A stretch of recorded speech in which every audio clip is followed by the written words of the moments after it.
Glória a Deus, amados. Vamos colocar em pé. Abra a tua Bíblia comigo. Atos capítulo 27.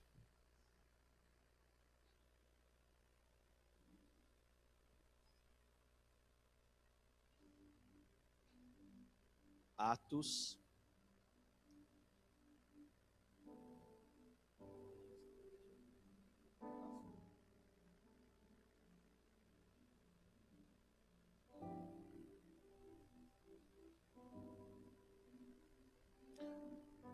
Atos capítulo 27, amém? Todo mundo achou? Eu vou ir pulando alguns versículos aqui. Eu preciso ler alguns versículos para você poder entender a história, tá? Então vamos lá. Diz assim: quando foi decidido que navegássemos para a Itália, entregaram Paulo e alguns outros presos a um centurião chamado Júlio, da corte imperial. Versículo 4. Partindo dali, navegamos sobre a proteção de Chipre, por serem contrários os ventos. Diga, por serem contrário os ventos.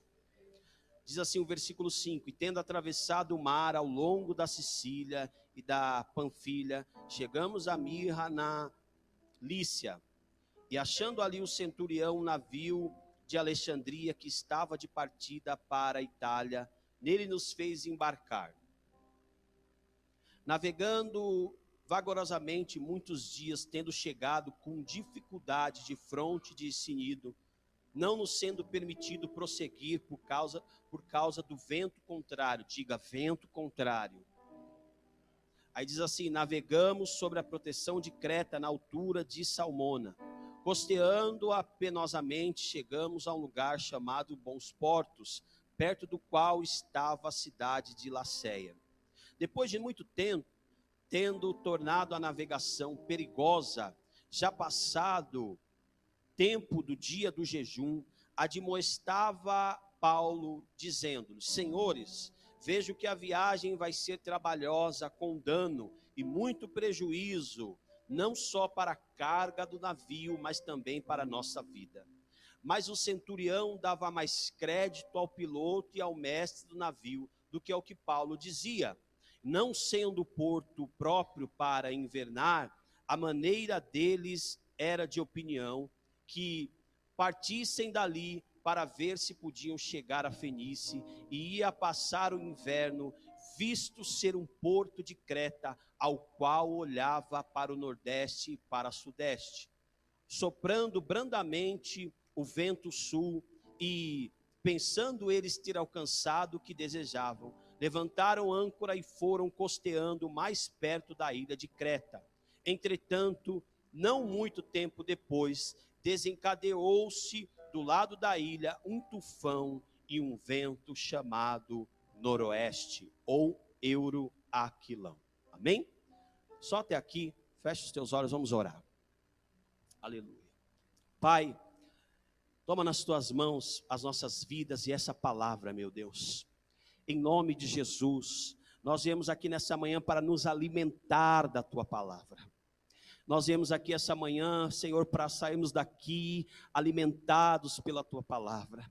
Nós viemos aqui, Senhor, para prestar um culto a ti, um culto de honra, de glória, de louvor e de majestade, mas nós também viemos aqui para receber algo do teu altar, uma palavra para as nossas vidas. Então, Deus, me dá da tua graça para ministrar o teu povo, Senhor. Me dá graça para alimentar o teu povo nesta manhã. Eu não tenho nada para dar a esse povo, ó Deus, mas eu sei que o teu Espírito pode dar, eu sei que o teu Espírito pode nos levantar, eu sei que o teu Espírito pode nos renovar, eu sei que o teu Espírito pode nos alimentar, eu sei que o teu Espírito pode nos encher. Então vem com a tua presença e enche a nossa vasilha nesta manhã, que nós possamos sair daqui hoje cheios do teu Espírito, para viver uma semana de bênção, de comunhão, na presença do Deus Todo-Poderoso, em nome de Jesus. Amém. Amém. Se você pode, sente aí e aplauda bem forte a Jesus. Glória a Deus. Querido, eu vou tentar ser bem prático aqui, mas eu quero falar algumas coisas que eu acho formidáveis assim nesse capítulo 27. Principalmente a postura do apóstolo Paulo. Sabe por quê, irmão? Porque assim, você olha Paulo aqui nesse texto, você acha que Paulo está numa viagem de férias, né? E Paulo não estava numa viagem de férias, Paulo estava preso aqui. Ele estava indo para a Itália, para Roma, porque ele apela a César, porque os judeus queriam matar Paulo de todo jeito. Se você for olhar a história, para ela chegar até aqui, começa lá no capítulo 21, irmão.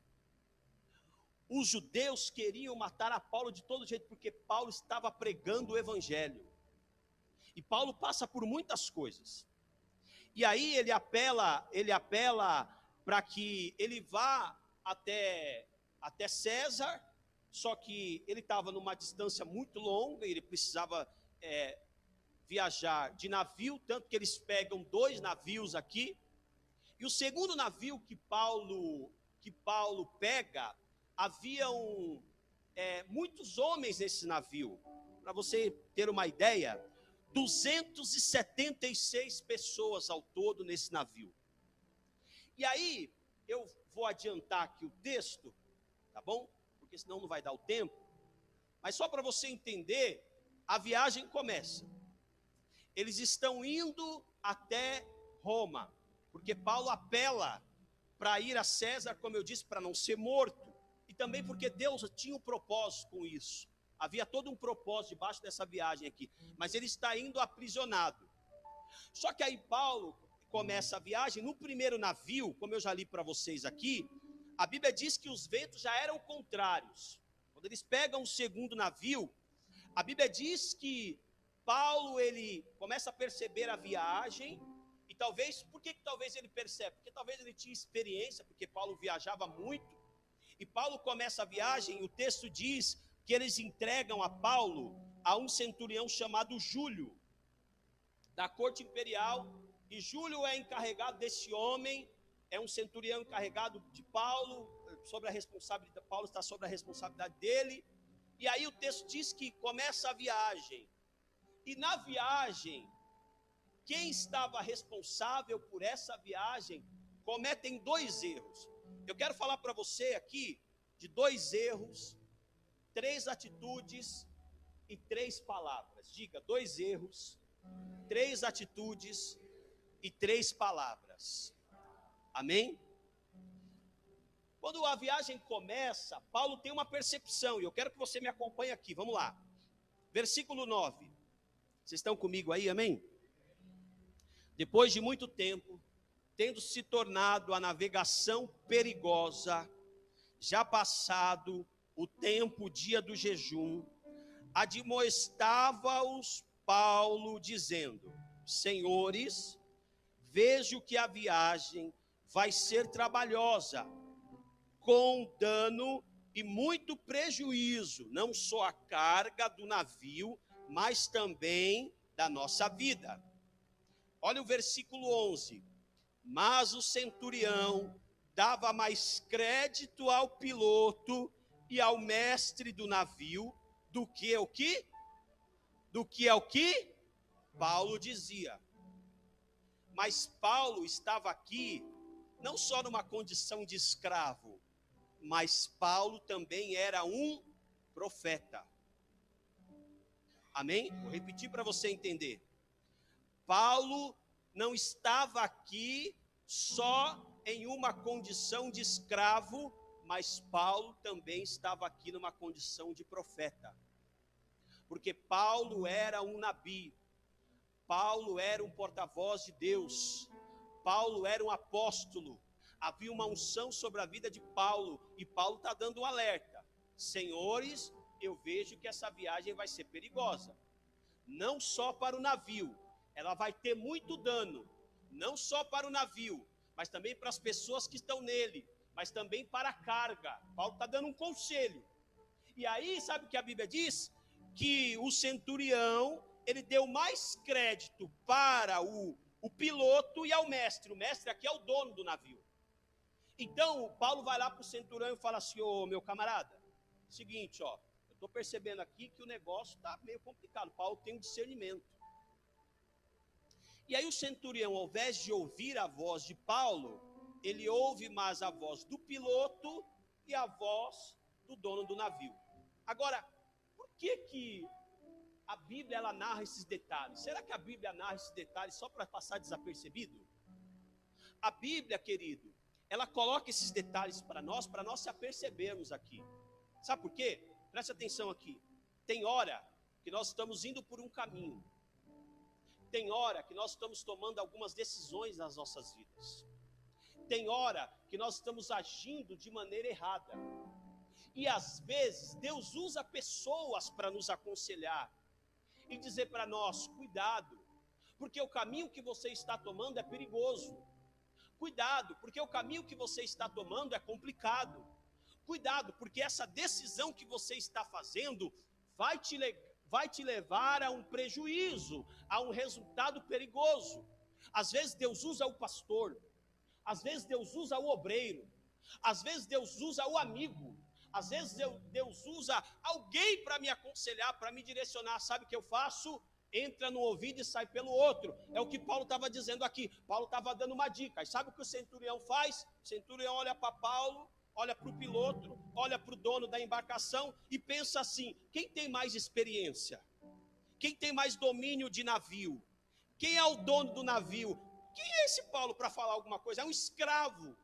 Ele olhava Paulo como um mero escravo, mas não sabia que Paulo era a boca de Deus.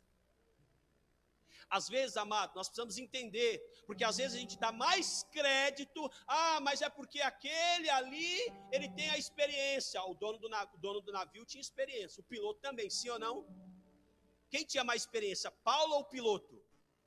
O piloto, irmão. Mas Paulo tinha uma coisa chamada discernimento do Espírito Santo de Deus. Amém? Paulo tinha uma coisa chamada discernimento. A visão de Paulo não era apenas humana, mas também era espiritual. Paulo estava ali orientando aqui, mas sabe o que aconteceu? O centurião não deu crédito. Eu vou contar uma coisa para você aqui. Há uns meses atrás, o bispo e a pastora até acompanhou. Eu estava passando um tempo muito difícil. Nós pegamos um desafio nas mãos, eu e a pastora, um sonho que nós tínhamos. Só que eu peguei esse sonho e eu fui começando eu queria fazer ele com muita vontade de fazer, mas preste atenção aqui. Às vezes você pode ter boa intenção, mas se a sua ação não for assertiva, vai dar errado. Amém? Nós precisamos ter boa intenção. Crente é muito engraçado. Crente, ele acha que só a boa intenção vai levar ele a ter a sucesso em alguma coisa. Só que às vezes a boa intenção, se a sua boa intenção, a minha boa intenção, ela não vier com atitudes assertivas, nós não vamos, a nossa boa intenção não vai chegar, não vai nos levar a lugar nenhum. Visto que a pastora acompanhou o nosso, um pouquinho dessa situação, nos aconselharam, e aí nós seguimos a direção daquilo que eles nos aconselharam, e também debaixo de uma palavra, não foi isso, bispo? Debaixo de uma palavra que nós recebemos, nós obedecemos a direção de Deus. Só que nós obedecemos a direção de Deus e a situação ficou pior ainda. Olha que coisa. Aí em dezembro também, eu estava meio perdido, assim, passei um processo bem difícil, estava um pouco perdido naquilo que eu estava realizando e fazendo. Aí eu recebi uma ligação, Deus preparou uma pessoa também, e essa pessoa começou a nos ajudar, sem nem nos conhecer direito. E aí essa pessoa nos ligou e falou para mim assim: João, eu estava lá no escritório, ela falou para nós: João, para de fazer o que você está fazendo e volta a fazer o que você fazia antes. O que você está fazendo está errado, o que você está fazendo não está dando certo, o que você está fazendo não é assertivo. Volte a fazer aquilo que você estava fazendo antes. Pegue firme. Aí eu, ouvindo aquilo, comecei a remoer tudo aquilo, comecei a degustar daquilo que ela estava falando, tudo aquilo que Deus falou, tudo aquilo que a gente recebeu de palavra, e eu tomei uma atitude. Eu falei para a pastora: a partir de hoje eu vou agir assim, assim, assim. Porque nós ouvimos um conselho.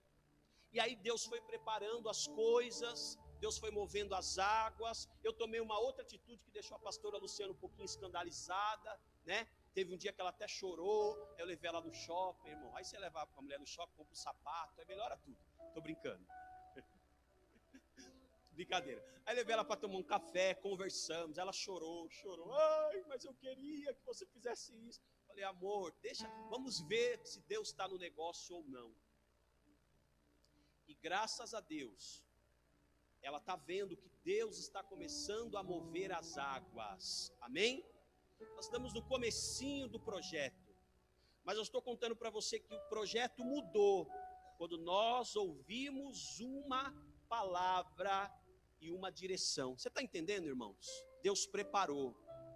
Deus me deu, preste atenção, vou contar só uma bênção aqui. Deus me deu a oportunidade de trabalhar em um local sem nem pagar aluguel. Se eu fosse pagar aluguel nesse local que eu trabalho hoje, no bairro que eu trabalho hoje, no coração da Zona Leste, eu estaria pagando R$6.000 de aluguel. E eu não pago R$1 de aluguel. Eu não me preocupo com água, não me preocupo com luz, não me preocupo com limpeza, não me preocupo com nada. Nada. O que eu tenho que levar é um computador, uma mesa e um celular. Porque tudo Deus preparou para nós. Mas por quê? Porque desde o dia que eu me posicionei a ouvir aqui, ó, o que o centurião não ouviu, Deus nos deu a graça e nós estamos começando a viver o projeto que nós havíamos sonhado. Amém? Você pode aplaudir a Jesus? Porque deixa eu continuar aqui nesse tópico que Deus está mandando eu continuar, eu vou continuar. Ouça, querido. Escute, meu irmão. Abra o teu coração para ouvir. Porque se você escutar, você não vai se deparar com uma tempestade. Amém? Eu vou repetir para você entender o que o Espírito de Deus está dizendo aqui. Ouça. Porque você vai viver o que Deus tem para você.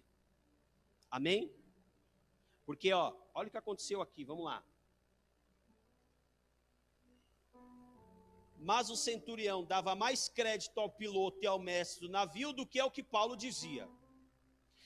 Não sendo o porto, versículo 12, próprio para invernar, a maioria deles era de opinião que partissem dali para o que se podia chegar a Fenícia, e ia passar o inverno, visto ser o porto de Creta, o qual olhava para o nordeste e para o sudeste.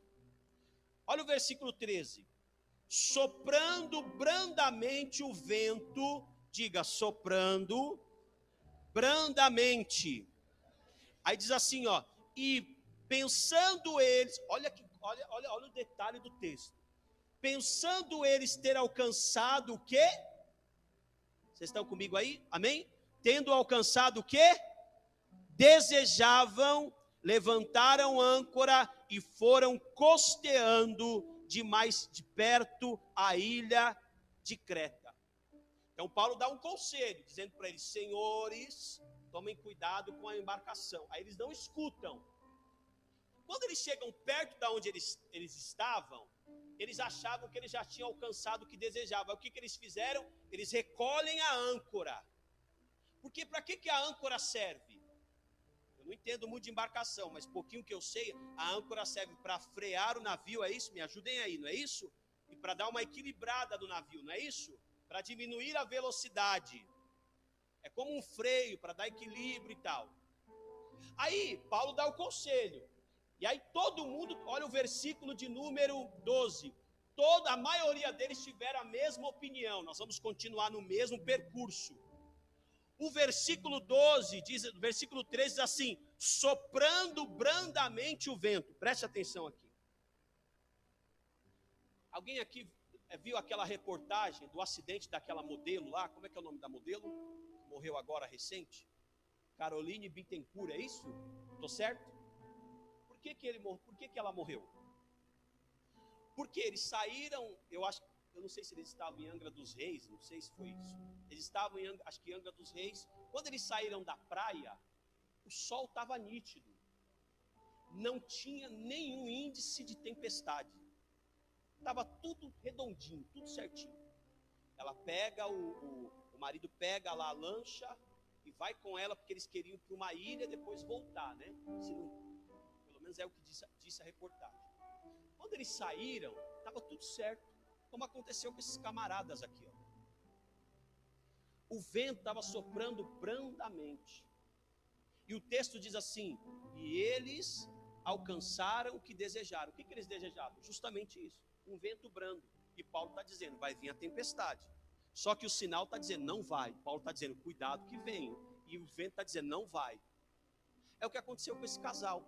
Eles saíram, questão de 1 hora e meia, o tempo mudou. Mas já havia sido dado o alerta. É porque eles não pesquisaram o alerta. O alerta havia sido dado um dia antes, que naquele lugar iria ter tempestade no final da tarde. Mas ele não viu, ele não consultou aquilo que ele precisava. O que aconteceu? Veio a grande tempestade. Eles pegaram, vocês viram lá a reportagem, e vocês viram o final trágico que houve. Eu lamento muito, que Deus conforte a família. Amém? Por que eu estou lembrando você disso? É o que aconteceu com eles. Quando o vento estava soprando brandamente, sabe o que aconteceu? Eles recolheram as âncoras. Pastor, o que o senhor quer dizer aqui? Assim é conosco, irmão. Quando as coisas estão indo bem, sabe o que a gente faz? A gente recolhe as âncoras. Quando os ventos estão indo bem, a gente acha que a gente já alcançou aquilo que a gente queria. Então você ora por uma situação, Deus te abençoa, Deus te dá graça. Aí sabe o que acontece conosco? A gente cai no relaxo. Ah, agora a minha vida está um mar de rosa, pastor. Agora é só sombra e água fresca. Deus está abençoando, Deus está abrindo porta, Deus está fazendo milagre. Aí a gente para de orar, aí a gente para de jejuar, aí a gente para de ler a palavra, aí a gente recolhe as âncoras. Mas Deus está dizendo, não recolhe a âncora, deixa a âncora. E a gente diz, não, mas agora o negócio está bem, agora eu vou subir a âncora. Mas por quê? Ah, porque deixa o barco, deixa o vento me levar, o vento vai levando. E aí sabe o que acontece? Preste atenção, ó. Versículo 14, vocês estão comigo aí, amém? Alex, põe para mim, por favor, versículo 14. Entretanto, não muito tempo depois, desencadeou-se do lado da ilha um tufão, chamado vento noroeste.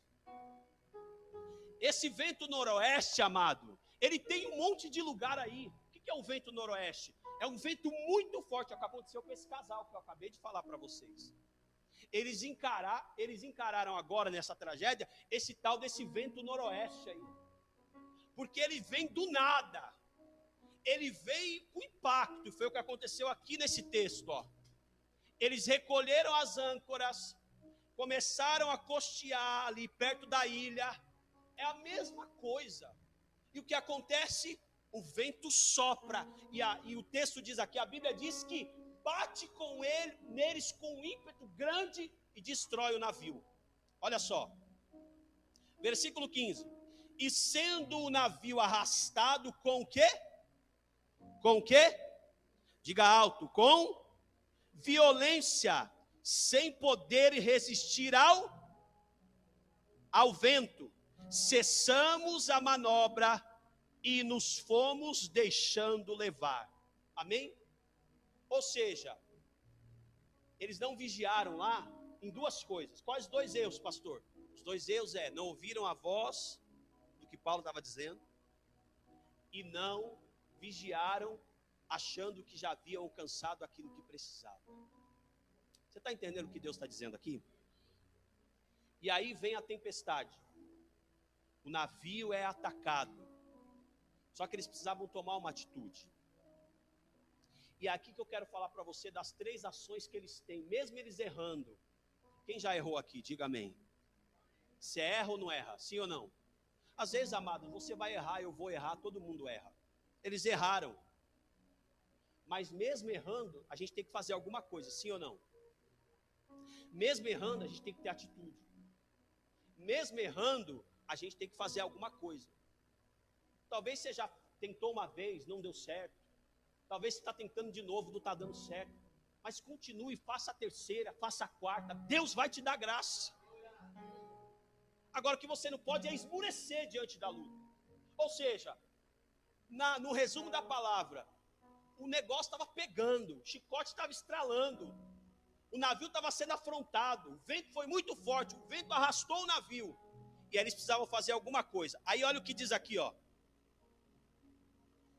Eles começaram a agir, e a primeira atitude que eles tiveram, versículo 17, amém? Coloca para mim aí, Alex, por favor. Eu vou ler o 16 só para você entender o contexto. Passando sobre a proteção de uma ilhota chamada cauda, a custo conseguimos recolher o bote. Então eles tomam 3 atitudes. Primeira, versículo 17. E levantando-se, usaram de todos os... Está aqui na tela? Amém? Então vamos ler alto. Usaram o que? De todos os meios para cingir o navio, e temendo que descessem na Sirte, arriaram os aparelhos e foram ao léu. Ou seja, quando eles perceberam que o navio estava para afundar, eles usaram de todos os meios. Diga, todos os meios. Eu quero fazer uma pergunta aqui para você. Você está usando de todos os meios para sair dessa situação? Você está usando de todos os meios para sair dessa falência espiritual? Você está usando de todos os meios para crescer na tua vida? Você está usando de todos os meios para sair dessa situação no teu casamento? Você está usando de todos os meios para você sair dessa condição que talvez você esteja, dessa luta, desse problema que você está passando? Você já usou de todos os meios? Essa é a pergunta que o Espírito de Deus está fazendo para nós aqui. Será que nós estamos usando todos os recursos que nós temos? Quais são as ferramentas que você precisa fazer para sair dessa condição que você está ou que eu estou? Nós precisamos agir de alguma forma. Porque sabe o que aconteceu? Eles usaram de todos os mecanismos. O que a gente precisa fazer? O que a gente precisa realizar? O que eu preciso fazer? Esse é o sentimento que eu e você nós precisamos ter para sair dessa inércia que muitas vezes nós estamos vivendo. Esse é o sentimento que nós precisamos fazer para sair do lugar que nós estamos vivendo. Nós estávamos aconselhando umas pessoas essa semana, dizendo para eles o seguinte: nós precisamos mover as nossas vidas para sair disso. Nós não podemos ficar se lamentando e reclamando. Ah, eu não tenho, ah, não dá, eu não consigo, ah, isso, aquilo. Eu preciso fazer a diferença, amém? Ah, mas só tem eu. Então vá você e faça, e Deus vai te dar graça. Use todos os meios que você precisa. Amém? Segundo lugar, diz assim, ó, versículo 19. Eu vou ler o 18 para você entender. Açoitados severamente pela tormenta, no dia seguinte já aliviaram o navio. E ao terceiro dia, tá aqui na tela? Amém? Olha só. E ao terceiro dia, nós o quê? Nós mesmos com as próprias o quê? Mãos lançamos ao mar a armação do navio. Primeiro eles usaram todos os recursos para não deixar o navio afundar. E a Bíblia diz aqui, ó, açoitados severamente. Eles estão lá usando todos os meios, e o navio está sendo assolado. Eles estão tentando todos os meios. Aí sabe o que aconteceu?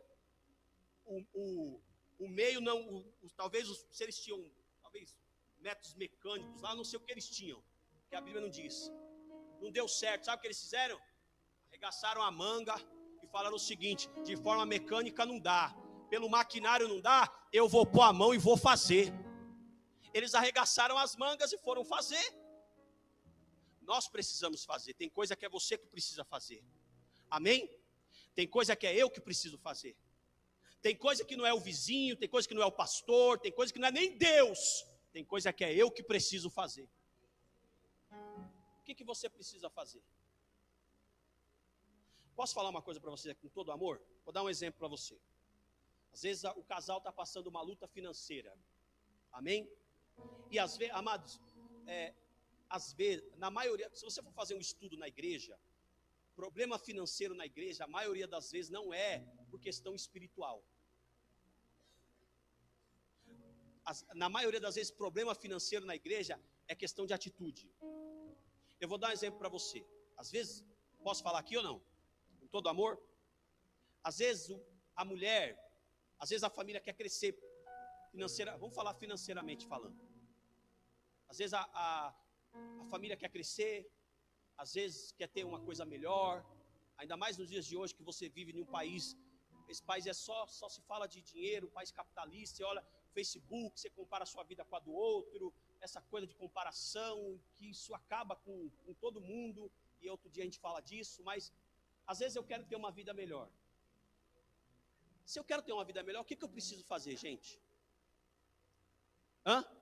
Pode falar, eu preciso fazer o quê? Trabalhar, tá bom. Agora, se eu sou casado, e eu, marido, não consigo dar conta do sustento familiar, o que eu preciso fazer? Às vezes a esposa cobra do marido, que ela quer ter isso, que ela quer ter aquilo, que ela quer aquilo outro, mas eu preciso trabalhar. Então, o que deve se fazer? Os dois talvez têm que trabalhar. Às vezes a mulher precisa fazer alguma coisa para ajudar o marido. Porque às vezes tem mulher que ela cobra o marido, eu quero isso, eu quero aquilo outro. Às vezes ela não quer ajudar, no que ela precisa ajudar, a gente tem que ajudar, não é fácil. Mas precisa fazer os dois. Vocês não querem crescer, sim ou não? Amém? Então os dois precisam fazer. Eu quero crescer profissionalmente, o que eu preciso fazer para crescer profissionalmente? Vocês sabem, fala. Estudar. Eu tenho que estudar, sim ou não? Mas eu posso falar aqui? O povo não quer estudar. Eu chego do trabalho, sabe para onde eu vou? Para frente da TV, ver novela, ver WhatsApp. Tem uma pessoa da minha família que eu falo para ela, filha, você chega do trabalho, por que você não vai pegar um livro? Por que você não vai fazer um curso? Por que você não vai concluir, fazer uma faculdade? Eu chego do trabalho, eu vou para frente do WhatsApp, irmão. Fico no WhatsApp, eu fico vendo televisão das 4 da tarde até 11 da noite. Eu fico reclamando, mas esse salário não dá. Mas esse salário, essa empresa, Deus, eu sou dizimista, e o devorador. Que devorador, irmão? Não tem devorador, é que a matemática não vai bater nunca. 1.000 mais 1.000 é 2.000. Se eu ganho 2.000, eu gasto 3.000, não é o devorador, é o meu gasto. É eu que gasto demais, que consumo. Vocês estão entendendo? Amém? Não estou dando bronca não, tá? Eu só estou ministrando. A gente precisa fazer cálculo, gente. Poxa, eu tenho que trabalhar, eu tenho que estudar, eu tenho que querer crescer na vida, eu tenho que ralar. Se você acha que você vai crescer na vida trabalhando 4 horas por dia, eu sinto muito dizer, você não vai, amém? Você precisa pegar com as próprias mãos e fazer esse negócio andar, porque aí Deus vai te dar graça. Amém? E eu vou falar mais. Tem gente que acha que só orando vai resolver. Eu tenho que orar? Tenho que orar, mas eu tenho que agir também, poxa. Eu tenho que pôr a mão e fazer. Você acha que Paulo ficou parado lá? Paulo disse assim, vamos arregaçar manga aqui, porque se a gente não arregaçar manga, o barco vai afundar. Sabe que às vezes eu fico assim pensando em aconselhamento, às vezes quando a gente vai aconselhar as pessoas, tem gente, irmão, que o barco dela está afundando e ela não faz nada. Sabe? É igual aquela história lá do camarada que estava passando por um incêndio, aí mandaram para ele um helicóptero, mandaram para ele um barco, mandaram para ele todo o recurso lá, e ele ficou lá, Deus, manda o recurso, mas Deus já mandou, você que não está vendo. Sabe, meu amado, nós precisamos colocar a mão para fazer, amém? Levante a tua mão para o céu aqui, ó. Deus é poderoso para te dar graça, põe a mão e vá fazer, e Deus vai te honrar. Amém? Já estou finalizando, vamos lá. Aleluia.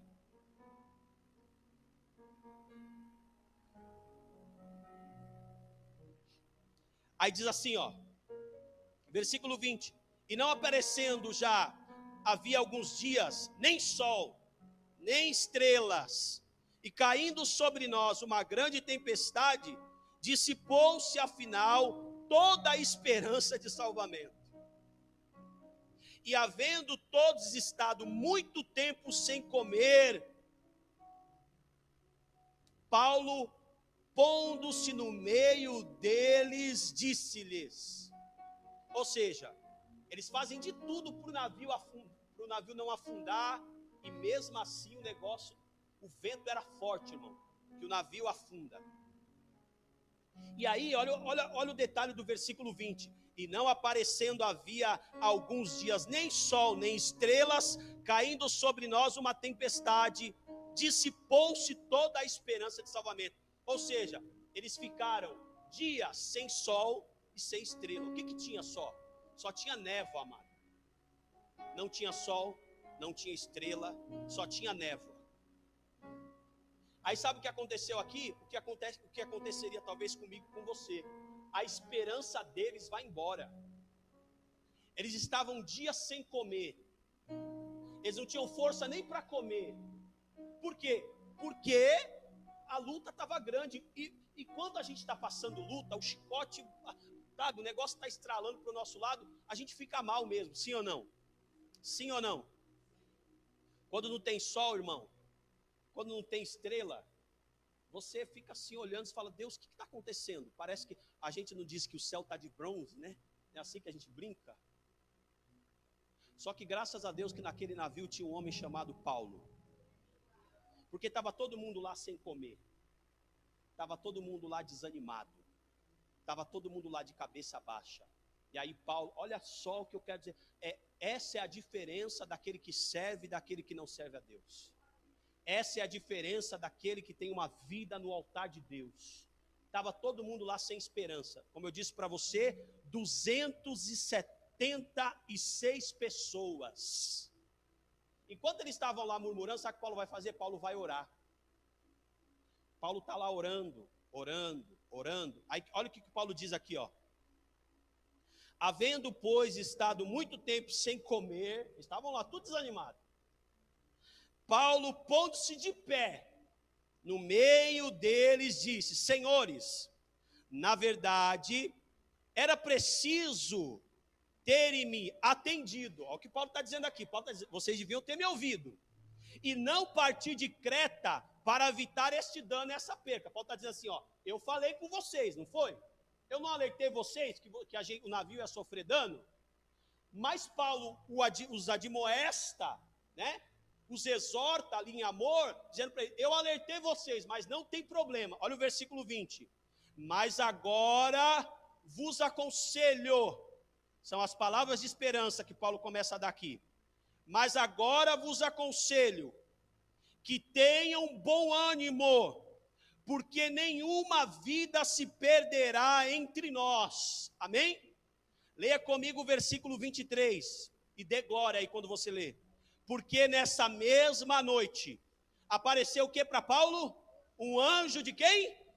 Um anjo de Deus, a quem eu sou e a quem eu sirvo, esteve comigo dizendo: Paulo, não temas, é preciso que compareças perante a César. Eis que Deus, por sua graça, te deu todos quanto navegam contigo. Aleluia. Paulo já começa a pregar. Aí Paulo diz assim: portanto, senhores, aleluia, tende bom ânimo, pois eu confio em Deus, que sucederá de todo modo o que me foi dito. Aleluia. Aleluia. Fique em pé, irmão, que eu quero terminar essa palavra aqui. Aleluia, aleluia. Você pode dizer aleluia aí, meu irmão? Estava todo mundo borocochô. Estava todo mundo desanimado. Mas em todo lugar desanimado, quando houver um homem de Deus, aleluia. Em todo lugar onde tiver alguém desanimado, se tiver uma voz profética, querido, lembra no vale de ossos? Deus leva o profeta a um vale de ossos.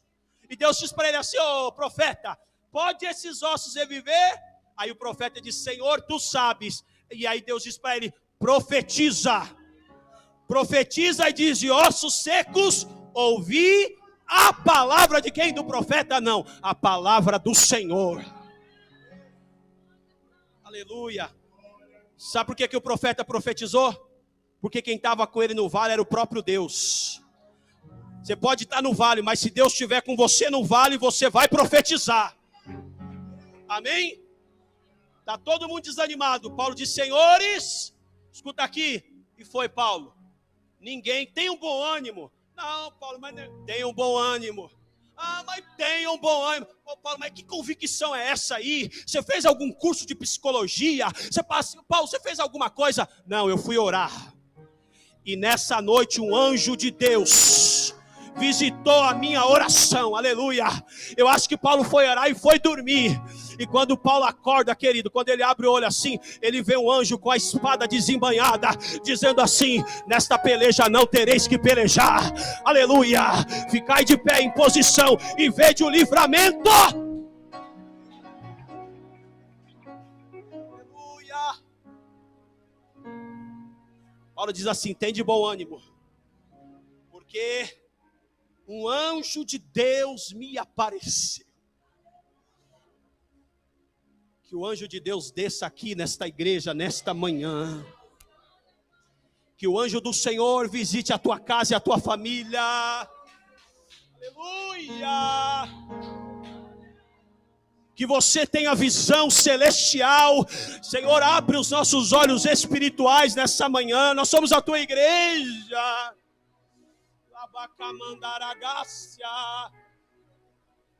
Oh, querida, às vezes nós estamos pior do que as pessoas que não servem a Deus. Às vezes nós estamos pior do que as pessoas, porque as pessoas que não servem a Deus, às vezes elas ficam desesperadas diante da luta. Mas o crente não, meu amado, porque o crente pode até se desesperar, mas na hora que ele dobra o joelho, aleluia, a Bíblia diz que Deus se levanta do seu trono, meu irmão.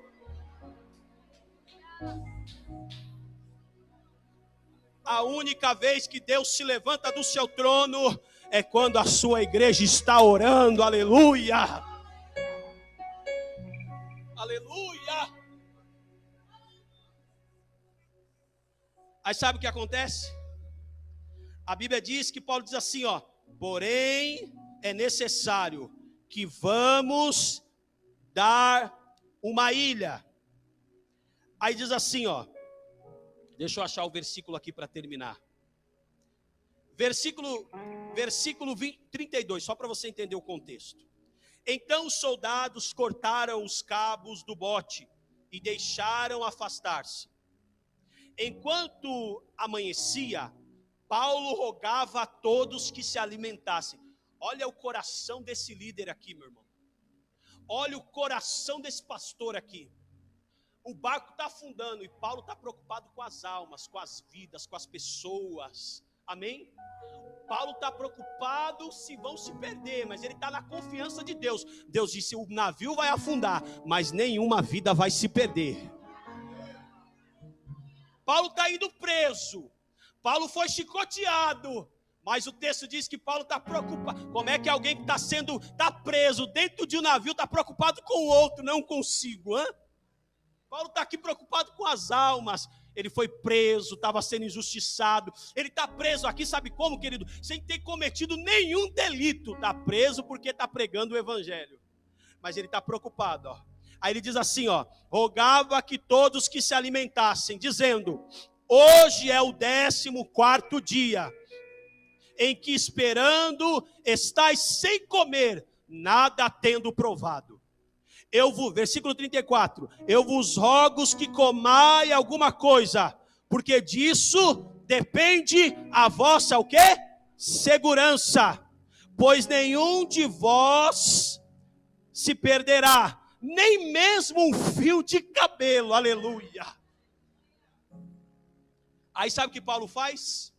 Paulo está dizendo assim, ó: é necessário que vocês se alimentem, para que vocês voltem em segurança. Põe o 35 para mim aí, por favor, Alex. Versículo 35. Tendo dito isto, tomou o quê? Um pão. E ele fez o quê? Deu graças. Aleluia. Na presença de todos. E depois do quê? De partir o pão, começou a comer. Amém? Olha o versículo 36. Se você não der glória, eu vou entregar o microfone aqui para o bispo. Todos fizeram o quê? Cobraram o quê? O ânimo. E se puseram também a comer. E estávamos no navio 276 pessoas ao todo. Estava todo mundo desanimado. E aí Paulo vem e começa a dizer assim: o anjo me apareceu. Prega, Paulo começa a animar eles, mas mesmo assim eles continuam desanimados. Aí Paulo diz assim: então eu vou fazer o ato espiritual. E tendo pegado o pão, deu graças e disse: isto é o meu corpo que é dado por vós. Aleluia! Paulo pega o pão vivo, e diz assim: esse é o pão vivo que desceu do céu. Aleluia! Ele pega o pão dizendo assim: aquele que comer da minha carne e beber do meu sangue, esse tem parte comigo, esse tem aliança.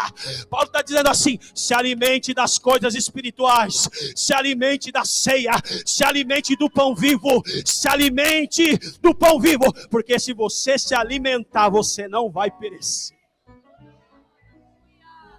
Sabe o que acontece com eles? Eles dobram o ânimo.